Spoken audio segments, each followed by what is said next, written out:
Okay, welcome to Circle Graphs. Here we're going to talk about percentages, and we're going to talk about degrees in a circle, and we're going to talk about proportion. As you can see in example 1 here, there's 5 sectors of the graph that they're going to refer to. Here you have car, public transit, carpool, bike, and walk, and they're all going to be on this circle graph. So in order, you can see that car is here, public transit, carpool, bike, and walk are the 5 sectors of this graph. They're talking about transportation. Okay, so first of all, they ask for what percentage of people walk to work. And the answer is down here at the bottom. It's 3%. And that's just taken right from the graph right there. But more importantly, it says how many people does this represent. So you just have to calculate 3% of the total. So what they do is they change the percent to a decimal, and then they times by the number. Okay, and then they take this number that is calculated and round it up, because you can't have half a person. So the big skill here is percentage of a total. Okay, so to do percentage of a total, you take your percent, make it a decimal. In order to do that, you just divide by 100. Of means multiply, and then you just take your decimal and times it by the total. And this is going to happen throughout this section.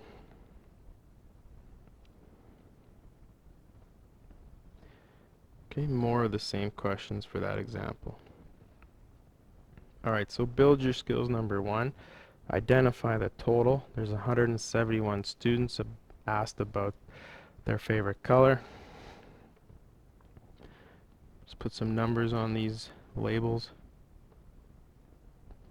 And 1, 2, 3, 4. And so on. Just quick referencing. How many students choose green? Green is number 4, so 14%.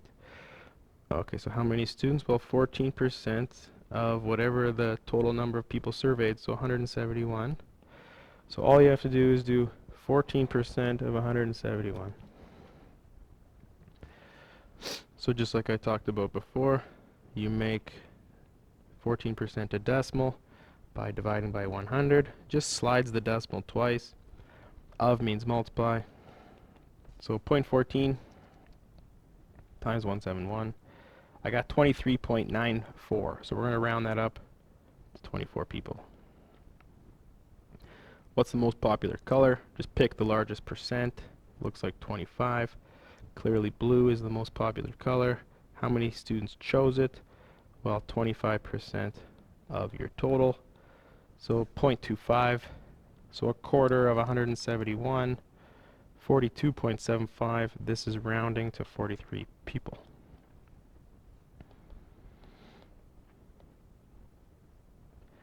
Alright, next one's talking about Frank spending his money. Which 2 items does he spend the same amount? Well, just identify the 10%. So, and let's just gotta get the key here. So housing looks like the big one. So 1, 2, okay, and it's just going up like this now. So it's like a backwards order. So 4 and 5, whatever those are. Savings and entertainment.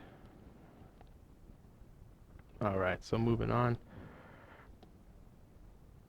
If he puts 250 into his savings, what's his total income? So let's just go back to the percentage for savings. Savings is number 5. Savings is 10%. Okay, so he puts 10% of his money into savings. So as a fraction, 10% is just 10 out of 100. That's what percent means, out of 100. So 10 out of 100. So this 250 that they're saying is his savings. Well, that's the 10%, and they're looking for a total. What's his total? That goes right there. You cross multiply, and x is 2,500. Okay, so 10% of his money goes into savings. Well, 10% going backwards from 250 would be 2,500. The bar graph depicting the same information. Which graph gives you a better picture? So what you'd have to do is you'd have to go back, you'd have to look at all these percentages and calculate them all. Okay, so let's do a few. Like the housing was 45%. You would have to do 45% of your total, and you would get, well, make it a decimal, 0.45 times 2500, and you get 1125. Okay, you'd start your bar graph, you'd have housing, it would go up to 1125, whatever that is, and you'd keep going. Then it says which graph gives you a better picture and why. So the circle graph shows proportion of a whole. So in terms of your expenses, that's a good way to display the information because you get a sense of where you're spending your money. The bar graph is okay. It'll tell you what you spend the most on, but it doesn't really give you a sense of proportion. Whereas the circle graph clearly demonstrates, and you can see the circle graph here, most of his money, almost half the circle, is spent on housing. Okay, and then the rest are all roughly the same. The bar graph would probably do that as well, but it wouldn't be as good. Yeah, the bar graph would have like all these other ones like roughly like this. So depends how you look at it. Alright, the next one's talking about household water usage. They want the total percentage of water for these three. So you just got to take those three and add them up. So it's got to find the legend here. Looks like toilet, clothes washer, shower, and so on. So we went this way. It's like backwards order. Alright, so faucet, shower, bath. 3, 4, and 8.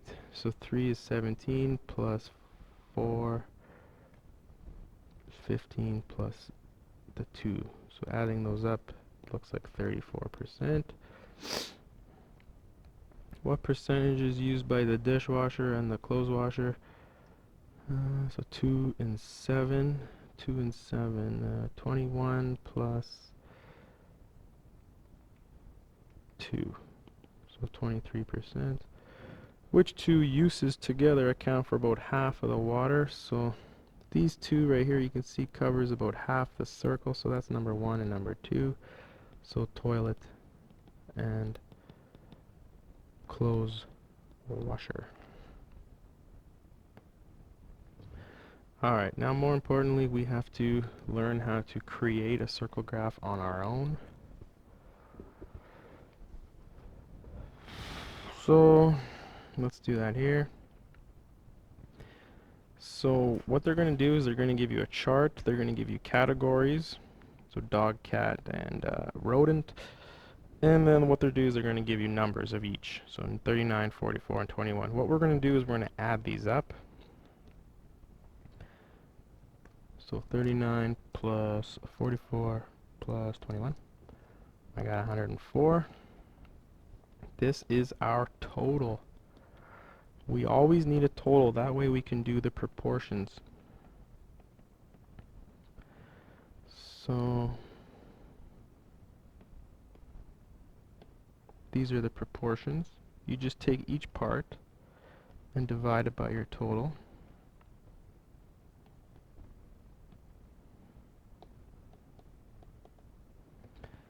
So 21 and 104. So all these proportions, 39, 44, and 21, out of 104 are your proportions.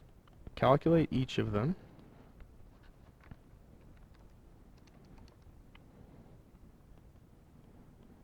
And what these are just the different sections that you're going to translate into the circle graph. And usually I just take 3 decimals for accuracy. So 3 decimals for accuracy. If you slide the decimal twice, you'll get the percentages.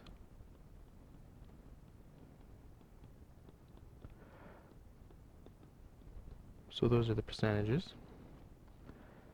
But to get it onto the circle graph, you have to take these decimals individually, just times them by 360.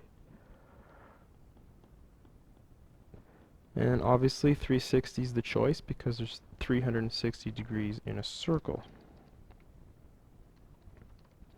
So for each one, I'll just jot down the degrees. So just take those decimals, those proportions, and times them by 360. I jot down the degrees. I usually just round to the nearest degree because they're pretty accurate.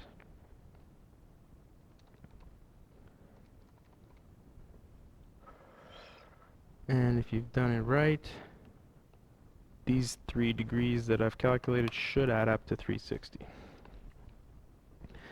Now the hard part is getting it onto the graph. You need to estimate the center of the graph with a dot, or pardon me, the center of the circle. Draw a straight line to the edge. This represents a radius. Insert a compass, pardon me, insert a protractor.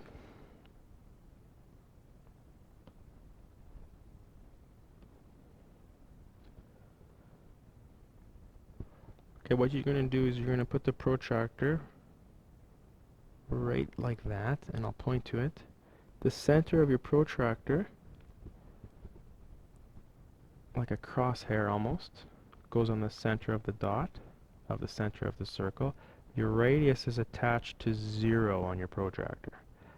Now what this allows you to do, we can put the 135 onto the circle. So starting at 0, 10, 20, 30, and so on, you go around your protractor till you reach 135, so somewhere around here. Alright, so 135 halfway between. There it is. Take your ruler or straight edge, or just turn your compass and use the flat part of the compass, and you're going to want to connect to that dot right there. So that pretty much sums it up for that sector. All we have to do now is rotate our protractor to do the next one. Alright, so I got my protractor lined up on 0 again. Okay, so crosshair in the middle. The 0 is on the last line you just drew. Now I can draw the next one. So this one needs to be 152. So coming around, coming around, coming around, coming around. 152 is going to be about here. So 140, 150, 152. Two ticks past 150. Take my straight edge and connect to that dot, back it up to the circle. And there's only one sector left, so that leftover sector will be the remaining category. First one was dog, second one cat, third one rodent. And that's how you create a circle graph.